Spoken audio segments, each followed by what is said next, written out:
Hi, it's Steve here from Double View Podiatry. Just with footy season around the corner, I thought I'd give you a quick rundown on footy boots and some of the features that you might want to look for that might help you to decide what type of boot to buy. Okay, so the first feature I'll talk about is what the boot's made out of on top. So basically you have two types of materials to choose from. You can choose synthetic or you can choose leather. The synthetic tends to be cheaper but not quite as comfortable. The leather, a lot more comfortable, but obviously a bit more expensive. Okay, so the second feature I'll talk about is the width of the footy boot. So basically they can come in two widths, narrow or wide.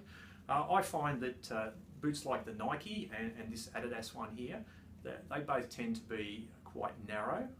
Now can be an advantage for some people, especially in soccer players that like to have their foot in a nice confined space so they're not moving around too much.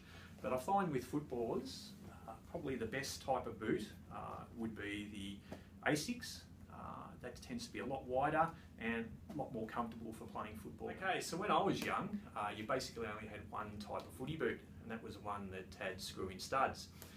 Now, I'll tell you a bit of a funny story. When I was growing up, I used to love my footy, and obviously I'd be kicking the footy around in the schoolyard and wrecking my school shoes. So my father came up with this bright idea that he'd take the screw-in studs out of my footy boots and he'd get me to wear the footy boots at school and obviously kick it around the schoolyard, and so I wouldn't wreck my school shoes. But I didn't quite come at that one, so it was a bright idea that never really hit the ground. But so basically these days you've got moulded soles, and they come in an infinite variety of moulds and positions. Pretty much over here in WA, most of the boots sort of have something like this configuration, which is pretty much just suitable for grass type of play, dry weather sort of football. If you're actually looking for some sort of studs that are going to be best for you in wet weather, you probably need to speak to your sports shoe retailer, and they may have to get some in, probably from Victoria, where it's nice and muddy over there. So they'll can get shoes in that are more specific for wet weather play. But with the weather over here in WA, you can probably get through 95% of the games with a shoe like this without any worries. Okay, so another feature that you might like to consider when purchasing your footy boots is the height here of the heel. So this Asics gel here has a 10mm heel height, and if you want to compare that with say the Adidas boot here, which has 0 heel height, so that's a feature that you can take into consideration.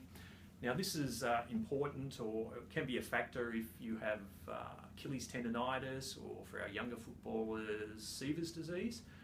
Certainly a 10mm heel height here in the footy boot is going to help with the symptoms of that disease. And finally, and most importantly, from a podiatrist's point of view, is orthotic suitability.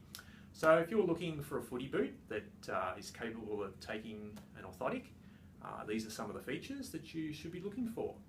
So first of all, you need the boot to have a removable insole, like this one here.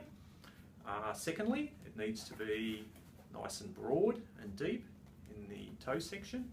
And thirdly, you're looking for a nice high heel counter here at the back. So thanks for listening to today's presentation about footy boots. I hope you found it interesting. I'd just like to thank Bruce down at Athlete's Foot in Subiaco for supplying the footy boots for today's blog. So obviously if you have any need to get some footy boots this year, pop down to Subiaco there at Athlete's Foot and see Bruce, and he'll fit you up professionally and get you right for this winter's footy.